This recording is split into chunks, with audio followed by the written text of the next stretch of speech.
नमस्कार, आदाब। मेरे चैनल का नाम है इकरा न्यूज़ 786। मैं आप सबको इकरा का मतलब बताना चाहता हूँ। इकरा का मतलब होता है पढ़ो।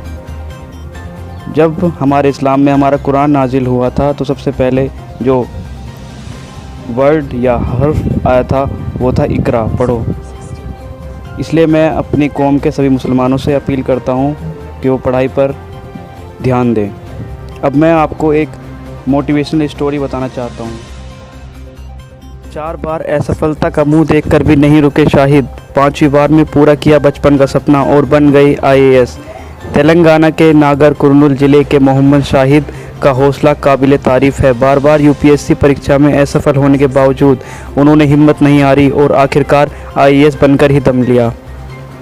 तेलंगाना के नागर कुर्नूल ज़िले के एक छोटे से गांव के शाहिद उन कैंडिडेट्स में से हैं जो बहुत कम उम्र में ही अपनी राह चुन लेते हैं। शाहिद ने बचपन से ही IAS अधिकारी बनने का सपना देखा और समय आने पर पूरे जोश से तैयारी में जुट गए। उनके इस सपने में उनके परिवार उनके साथ था, पर किस्मत को कुछ और ही मंजूर था। शाहिद 1-2 बार नहीं, पूरी 4 बार UPSC परीक्षा में असफल हुए, पर हर बार दुगनी जोश से तैयारी शुरू कर दी और आखिरकार उनकी मेहनत रंग लाई और उनके बचपन का सपना साल 2018 में पूरा हो गया, जब उन्होंने 57 रैंक के साथ UPSC परीक्षा पास कर ली। एक ख़ास बात यह है कि 2 परीक्षाएं की एक साथ क्लियर। किस्मत का खेल तो देखिए, जहां 4 साल तक शाहिद का किसी भी परीक्षा में चयन नहीं हो पा रहा था, वहीं एक साथ 2 परीक्षाओं में चयन हो गया। उसमें भी दूसरी परीक्षा IAS से भी ज़्यादा कठिन। शाहिद ने IAS और IFS दोनों परीक्षाएं पास की हैं। IAS में जहां उनकी ऑल इंडिया रैंक 57 थी, वहीं IFS में उन्होंने ऑल इंडिया रैंक 45 हासिल की। जैसा कि हम जानते हैं, IAS से भी ज़्यादा कठिन IFS परीक्षा मानी जाती है, जिसकी कट ऑफ भी ज़्यादा जाती है, लेकिन शाहिद ने उसे भी पास कर लिया। IFS के 3 महीने बाद IAS का इंटरव्यू था और शाहिद दिलो जान से तैयारी में जुट गए, क्योंकि उन्हें IAS ज़्यादा पसंद था और IAS बनने का सपना ही उनका मन बचपन से पल रहा था। तेलंगाना से चयनित होने वाले शाहिद दूसरे उम्मीदवार बने। शाहिद की इस उपलब्धि पर उनकी मां रेहाना बेगम और पिता अनन के साथ ही पूरे ज़िले को बहुत गर्व है।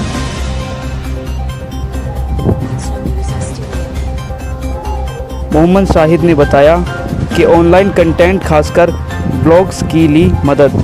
शाहिद कहते हैं कि उन्होंने अपनी पुरानी गलतियों से सीखा और एनालाइज़ किया कि कहाँ कमी रह जाती है। इसके बाद उन कमियों को दूर किया और इस काम में उनकी मदद की। ऑनलाइन उपलब्धियाँ, खासतौर पर IAS की तैयारी के लिए बनाए गए ब्लॉग्स ने उन्होंने अपनी तैयारी के लिए खूब ऑनलाइन कंटेंट यूज़ किए और जमकर मॉक टेस्ट दिए। वे अपनी पर्सनल नोट्स बनाने पर काफ़ी जोर देते हैं, जिनकी सहायता से परीक्षा के समय रिवीजन किया जा सके। वे मानते हैं कि उनकी पिछली असफलताओं के पीछे ठीक से रिवीजन ना कर पाना एक बहुत बड़ा कारण था। कैंडिडेट पढ़ाई तो बहुत सारी कर लेते हैं, पर बिना रिवीजन के सारी पढ़ाई व्यर्थ चली जाती है और रिवीजन ठीक से करने के लिए अपनी बनाए छोटे छोटे नोट्स बहुत काम आते हैं। परीक्षा के पहले के 7 दिन बहुत ख़ास होते हैं। शाहिद जी ने बताया कि शाहिद ने एक साक्षात्कार में बताया कि कुछ बिंदु होते हैं जो तय करते हैं कि आप रैंक ला पाएंगे या नहीं।